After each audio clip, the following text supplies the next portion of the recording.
The latest devlog for Subnautica 2 has been out for a while now, and everyone's been covering the hot flashy stuff, like the implied reintroduction of the prawn suit. We'll add a new chassis that brings back one of the most requested player experiences. So get ready to get stompy.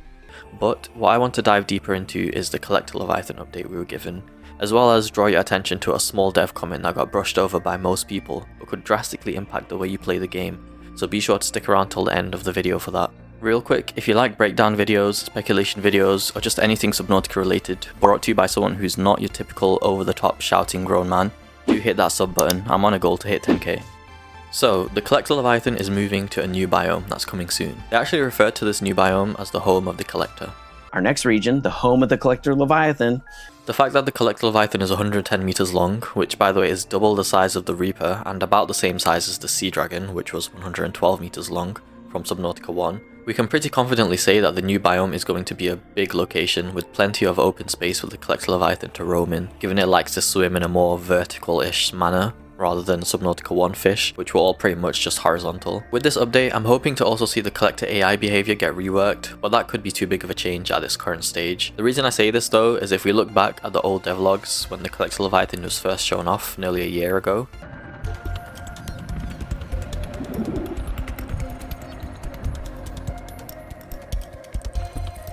there's a design document that we get to see from 2024 that refers to the Collector Leviathan in the Sparse Plains and Outer Bounds biome. Outer Bounds does sound like it's referring to the Void, but to me it doesn't really feel like the correct place for it to go, so maybe it's just some future unknown biome that we don't know about yet. What I do know, however, is that this coming biome will be the Sparse Plains, which does actually exist right now in the form of that massive trench that we get to see between the Coral and the Axum ruins, where the Collector Leviathan is right now in fact.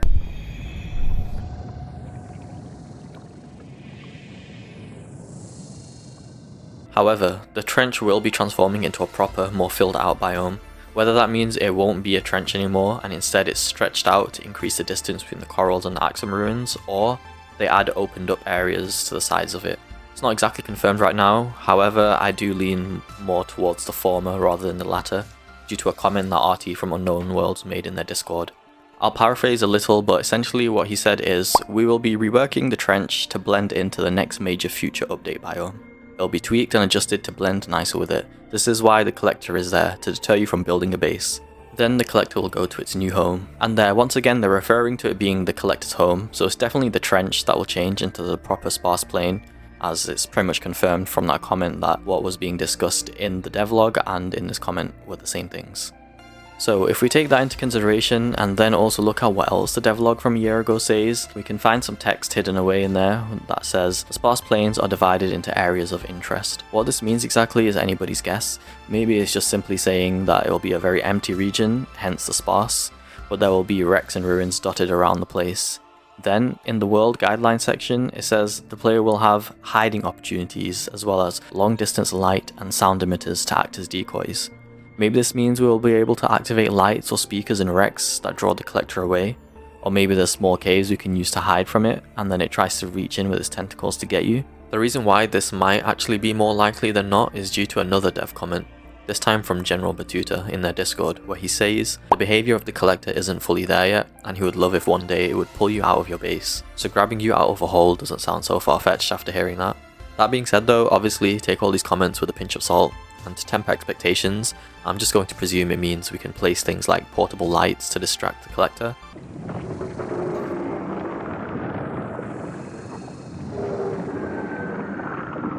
At least for the coming major update. Perhaps still add the AI changes later, but I'm keeping my expectations low and assuming it will be next year at the earliest. Anyway, the document then says there will be murky waters in potential encounter areas, making it difficult to see the Collector, and it can sneak up on the player. This, in addition to the recent devlog saying it will be the scariest the game has been yet, I really think it's going to be the scariest the game has been yet, and I can't wait for you to try it. Means it's looking pretty likely that the biome will have some areas of very dirty water or just low light levels leading to jump scare moments with the Collector.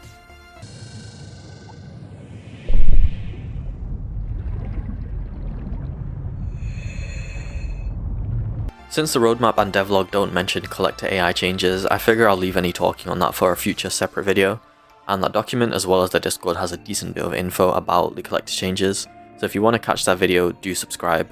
That being said though, I do hope we do get it in that future update, but there's just no confirmation of that right now, so I feel like it's pretty unlikely that that will be the case.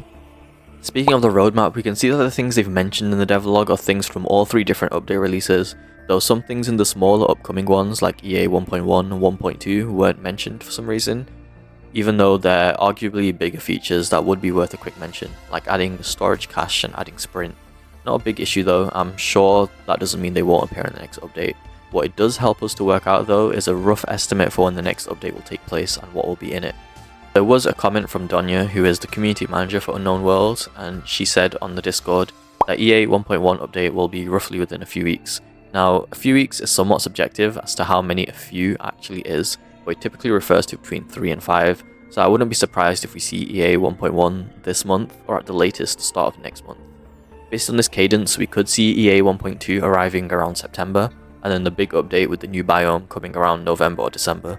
This is unfortunately quite a while away before we get new content, but at least it's not an excessively long wait.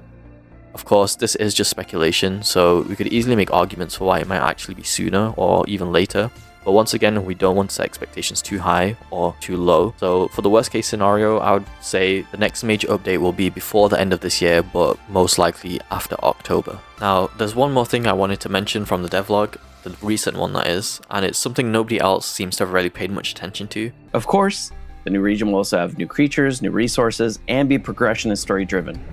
Our goal is to let you jump in without having to start a new save, but rather pick up right where you left off. Right towards the end there, Anthony says their aim is to have non-save breaking game updates. Everyone's been shrugging this comment off, but I think it's super exciting for a whole load of different reasons.